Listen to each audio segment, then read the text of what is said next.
Hello, and welcome to Relaxed Readings. This is my first video on this channel, and it's for my first series, I guess. I wanted to read my favorite book and author. The author is RIORDAN. The book is The Lightning Thief, first one of its series, and it is Percy Jackson and the Olympians, book 1. And really quickly, if somehow someone from Riordan's team sees this and wishes for me to quit doing this, please just say so, and I will do so.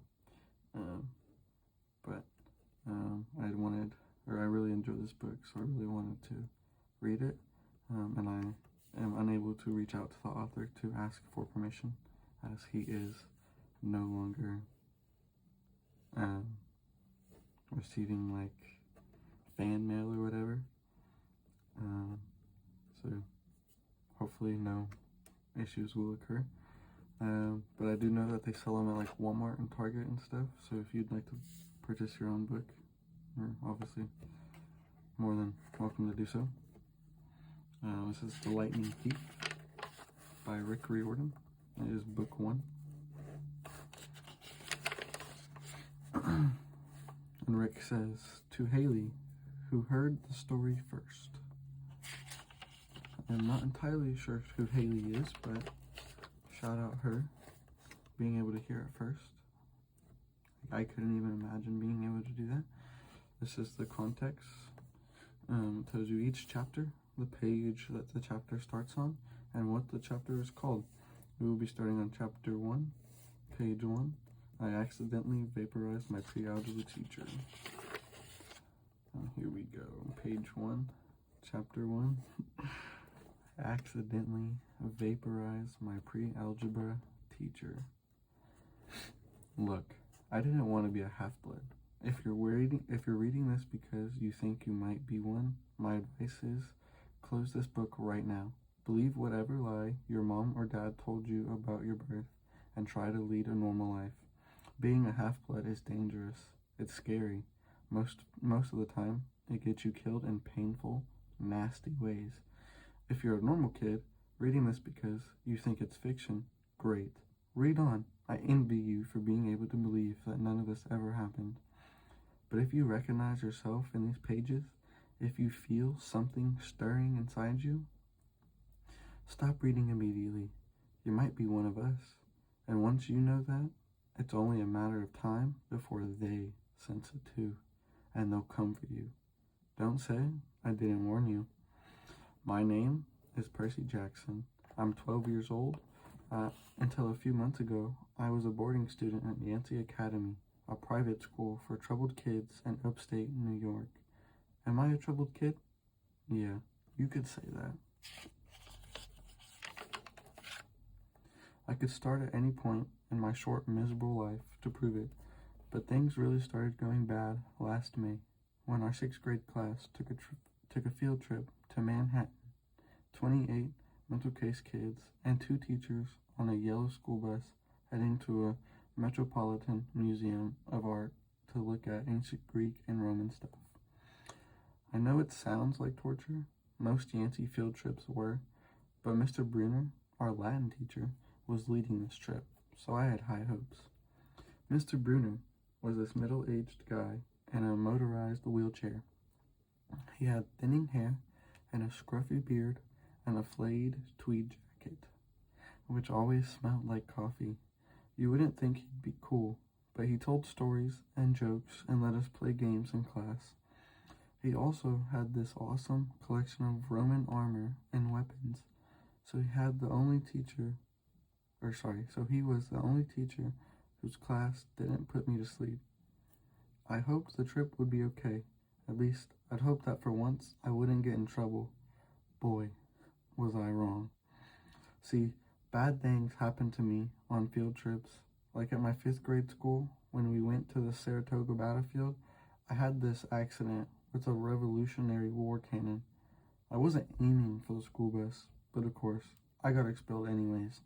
And before that, at my 4th grade school, when we took a behind-the-scenes trip of the Marine World Shark Pool, I sort of hit the wrong lever on the catwalk, and our class took an unplanned swim. The time before that, well, you get the idea. This trip, I was determined to be good. All the way into the city, I put up with Nancy Bobofit, the freckly, red-headed kleptomaniac girl, hitting my best friend Grover in the back of the head with chunks of peanut butter and ketchup sandwiches. That is sick, let me tell you. Grover was an easy target. He was scrawny. He cried when he got frustrated. He must have been held back several grades because he was the only 6th grader with acne and the start of a wispy beard on his chin. On top of that, he was crippled. He had a note excusing him from PE for the rest of his life because he had some kind of muscular disease in his legs. He walked funny, like every step hurt him, but don't let that fool you. You should have seen him run when it was enchilada day in the cafeteria.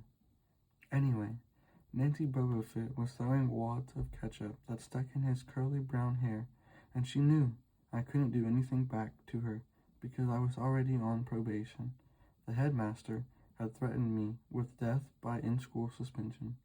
If anything bad, embarrassing, or even mildly entertaining happened on this trip, I'm gonna kill her, I mumbled. Grover tried to calm me down. It's okay, I like peanut butter. He dodged another piece of Nancy's lunch. That's it. I started to get up, but Grover pulled me back into my seat. You're already on probation, he reminded me. You know who will get blamed if anything happens. Looking back on it, I wish I'd decked Nancy Bobofit. Jeez.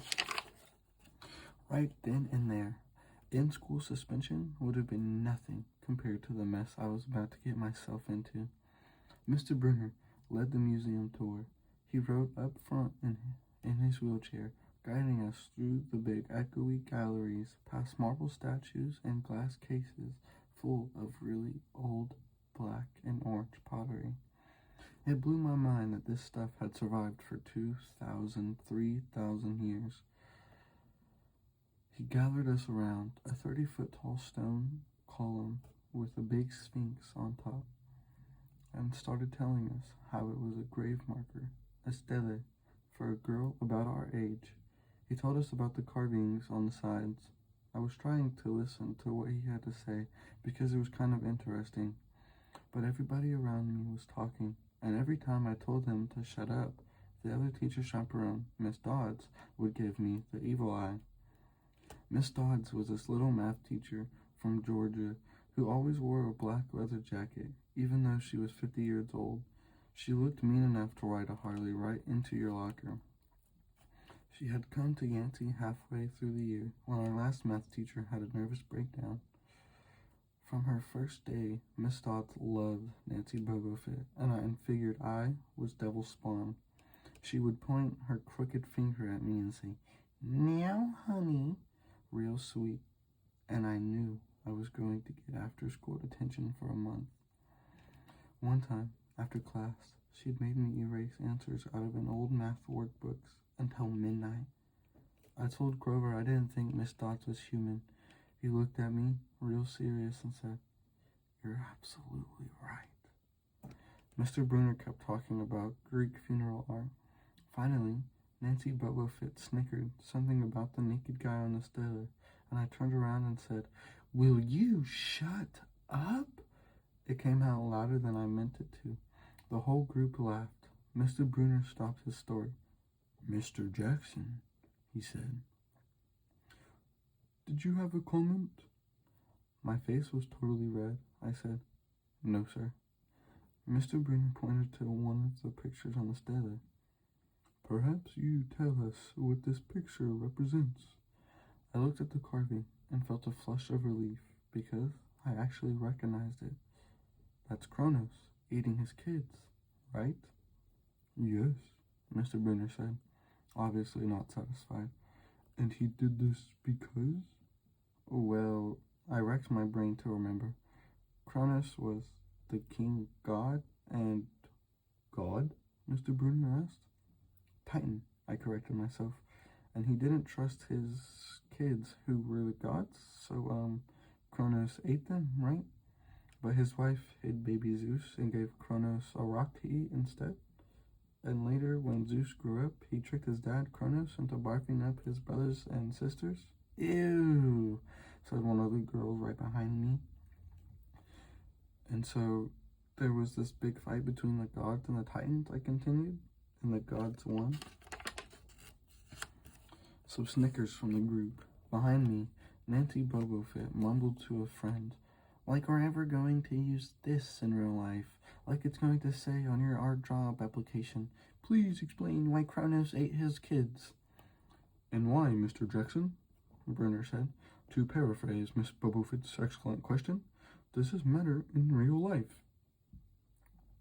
Busted, Grover muttered. Shut up, Nancy hissed, her face even brighter red than her hair. At least Nancy got packed, too. Mr. Brunner was the only one who ever caught her saying anything wrong. He had radar ears. I thought about his question and shrugged. I don't know, sir. I see.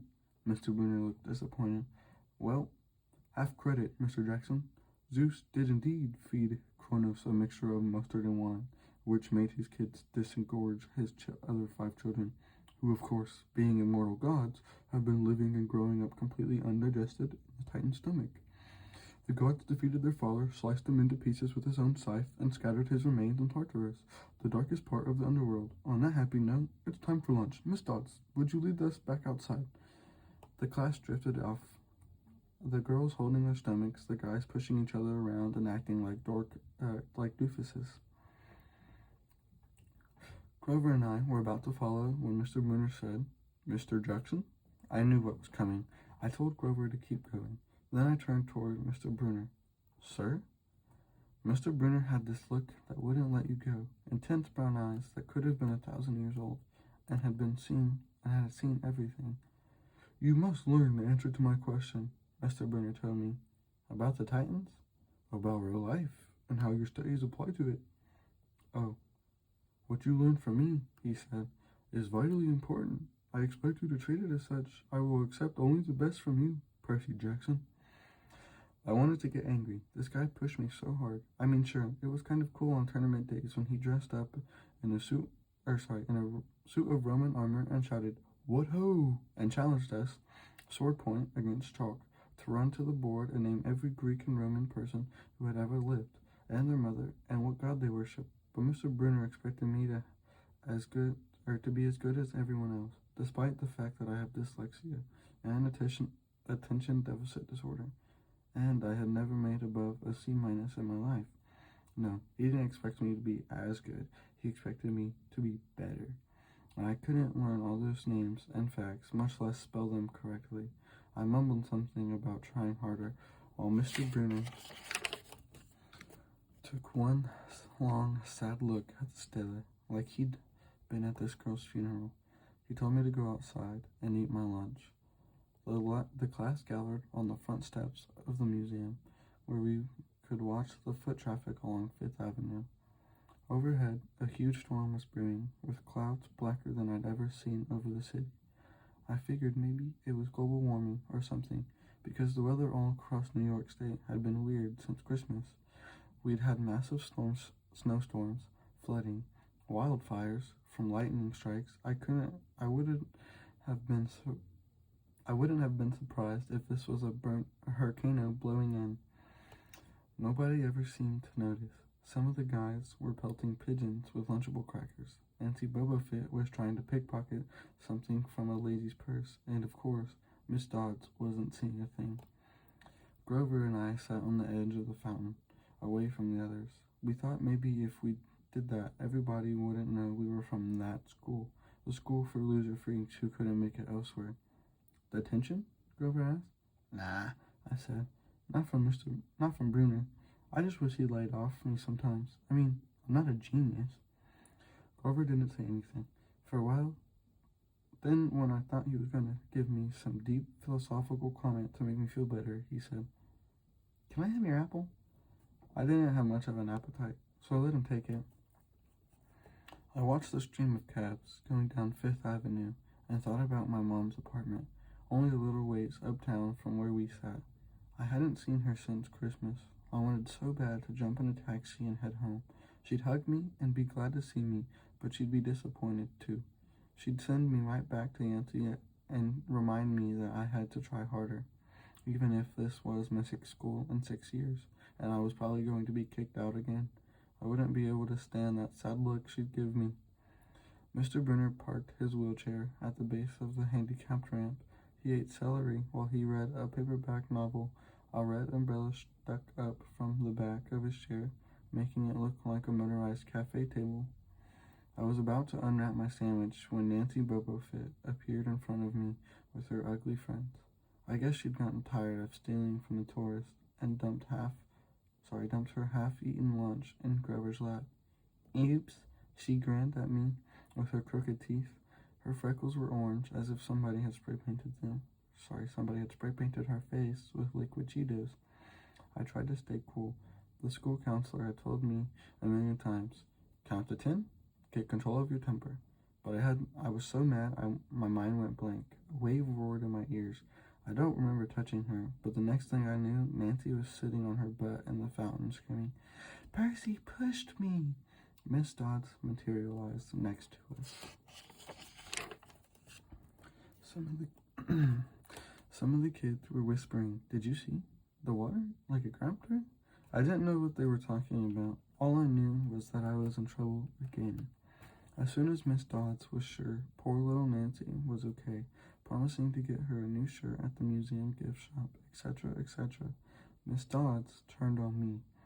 There was a triumphant fire in her eyes, as if I'd done something she'd been waiting for all semester. "Now, honey," I know, I grumbled. A month erasing workbooks. That wasn't the right thing to say. "Come with me," Miss Dodd said. "Wait," Grover yelped. "It was me. I pushed her." I stared at him, stunned. I couldn't believe he was trying to cover for me. Miss Dodd scared Grover to death. She glared at him so hard his whiskery chin trembled. "I don't think so, Mr. Underwood," she said. "But you will stay here." Grover looked at me desperately. "It's okay, man," I told him. "Thanks for trying." "Honey," Miss Dodds barked at me. "Now!" Nancy Bobofit smirked. I gave her my deluxe "I'll kill you later" stare. Then I turned to face Miss Dodds, but she wasn't there. She was standing at the museum entrance, way at the top of the steps, gesturing impatiently at me to come on. How'd she get there so fast? I have moments like that a lot, when my brain falls asleep or something, and the next thing I know, I've missed something, as if a puzzle piece fell out of the universe and left me staring at the blank place behind me. The school counselor told me this was part of the ADHD in my brain misinterpreting things. I wasn't so sure. I went after Miss Dodds. Halfway up the steps, I glanced back at Grover. He was looking pale, cutting his eyes between me and Mr. Brunner, like he wanted Mr. Brunner to notice what was going on, but Mr. Brunner was absorbed in his novel.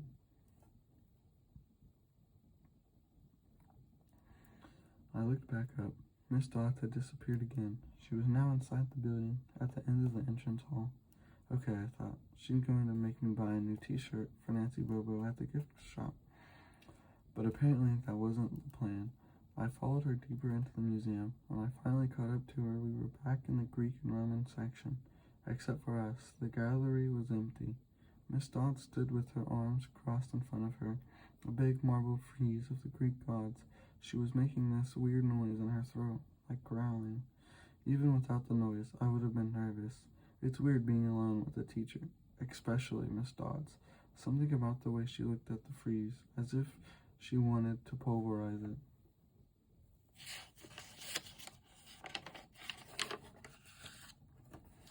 "You've been giving us problems, honey," she said. I did the unsafe thing. I said, "Yes, ma'am." She tugged on the cuffs of her leather jacket. "Did you really think you would get away with it?" The look in her eyes was beyond mad. It was evil. As a teacher, I thought nervously, it's not like she's going to hurt me. I said, I'll try harder, ma'am. Thunder shook the building. We are not fools, Percy Jackson, my stud said. It was only a matter of time before we found you out. Confess. You will suffer less pain. I didn't know what she was talking about. All I could think was that the teachers must have found the illegal stash of candy I'd been selling out of my dorm room. Or maybe they realized I'd gotten my essay on Tom Sawyer from the internet without even reading the book, and now they were going to take away my grade. Or worse, they were going to make me read the book. Well? She demanded. Ma'am, I don't. Your time is up, she hissed. Then, the weirdest thing happened. Her eyes began to glow like barbecue coals. Her fingers stretched, turning into talons. Her jacket melted into large, leathery wings. She wasn't human. She was a shriveled hag with bat wings and claws and a mouthful of yellow fangs, and she was about to slice me to ribbons. Then things got even stranger. Mr. Brunner, who'd been out in the front of the museum a minute before, wheeled his chair into the doorway of the gallery, holding a pen in his hand. What ho, Percy, he shouted, and tossed the pen through the air. Miss Dodds lunged at me. With a yelp, I dodged and felt talons slash the air next to my ear. I snatched the ballpoint pen out of the air, but when it hit my hand, it wasn't a pen anymore. It was a sword, Mr. Brunner's bronze sword, which he always used on tournament days. Miss Dodds spun toward me with a murderous look in her eyes. My knees were jelly. My hands were shaking so bad I almost dropped the sword. She snarled, Die, honey! And she flew straight at me.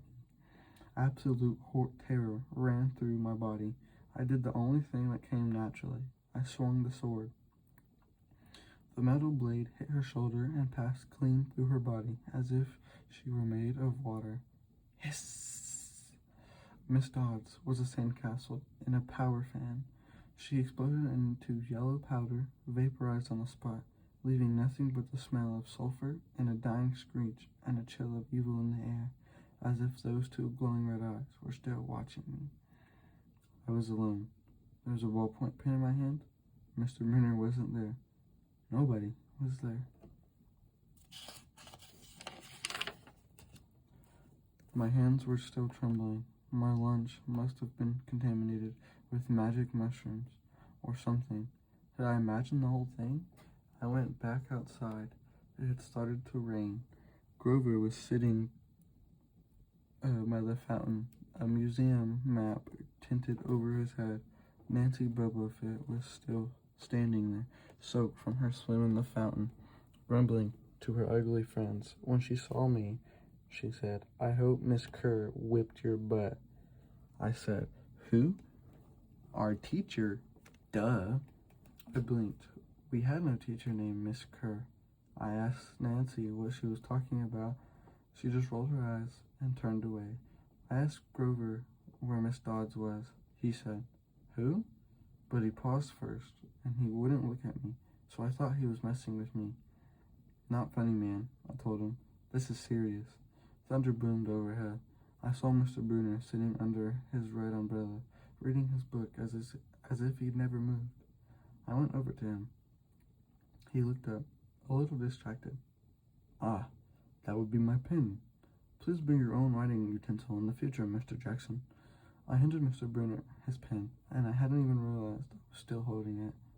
Sir, I said, where's Miss Dodds? He stared at me blankly. Who? The other chaperone, Miss Dodds, the pre-algebra teacher. He frowned and sat forward, looking mildly concerned. Percy, there is no Miss Dodds on this trip. As far as I know, there has never been a Miss Dodds at Yancey Academy. Are you feeling all right? And that is chapter 2. Okay, and I'll end it right here. That was chapter 1 of Percy Jackson and the Olympians, book 1, The Lightning Thief by RIORDAN. So thank you so much for listening, and I hope you enjoyed. Until next time, I hope you guys have a good one, and Till later.